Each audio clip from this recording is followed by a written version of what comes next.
Today we're talking about early access, a major part of the gaming industry in the past decade. Whether you're a gamer or a developer, this episode will break down its origins, benefits, risks, and help you decide if it's right for your game. Let's get started.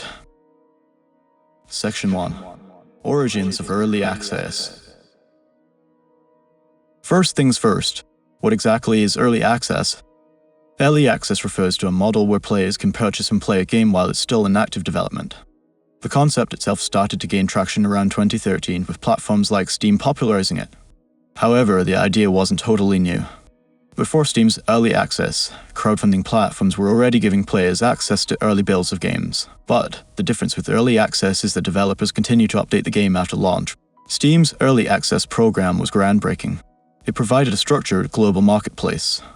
Developers could release their unfinished games and get support from players while still working on them. Section 2.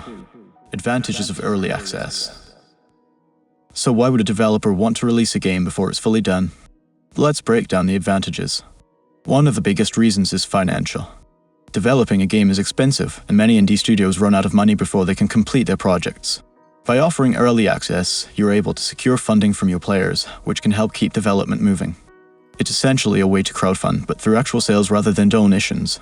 Another major benefit is community feedback. Once players get their hands on your game, you can get real-time input about bugs, balance issues, and even new features they want to see. This means the final version of your game could end up being much stronger. If you had waited to release it fully polished, it might not have benefited from player involvement. Early access helps you build a dedicated player base from day one. These early adopters aren't just customers. They often become your biggest advocates, providing suggestions, sharing your game, and giving valuable input. Having a solid fanbase before the game even fully launches can be a huge asset. Section 3. Disadvantages and risks of early access. It's not all sunshine and rainbows.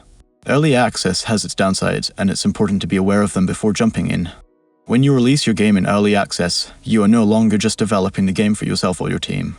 You now have paying customers waiting for updates. This can add a lot of pressure, especially if things take longer than expected.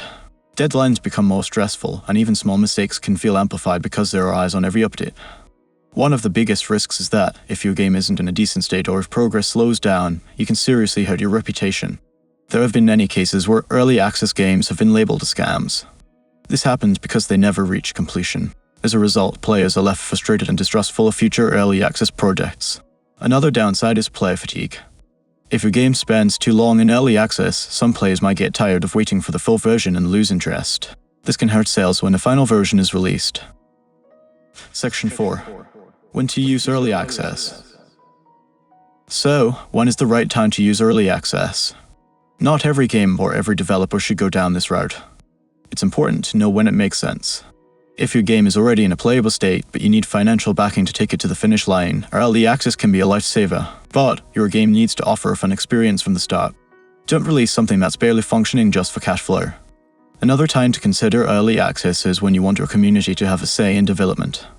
If you're someone who values player feedback and are open to making changes based on that feedback, then early access can help you craft a game that truly resonates with your audience. Lastly, it's important to have a clear development roadmap before launching in early access.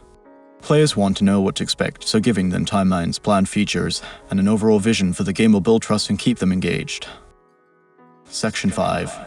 Good versus bad use of early access. Now let's look at the difference between a good early access experience and a bad one. The great example is Hades by Supergiant Games. Hades spent almost 2 years in early access, and during that time, the developers consistently released meaningful updates, took feedback from the community, and kept everyone informed on their progress. By the time Hades officially launched, it was already beloved by thousands of players, leading to even greater success. On the flip side, there are games like Earth, Year 2066. It released in such a buggy and incomplete state that it was pulled from Steam. The developers faced backlash for essentially selling an unplayable product. The key takeaway here is, if your game is broken or lacks clear communication, it can backfire. So, is early access right for you? It can be an amazing tool for developers who need financial support, community input, or a way to build excitement for their game. But like any tool, it has to be used wisely. If you release too early or mismanage your updates, it can harm your game and your reputation. However, when done right, early access can be the difference between a good game and a great game. Thanks for tuning in. If you found this helpful, don't forget to give it a thumbs up and subscribe for more insights into game development. And if you've used early access before, or you're thinking about it, drop a comment below. I'd love to hear your experiences. See you in the next episode. Keep creating and stay awesome.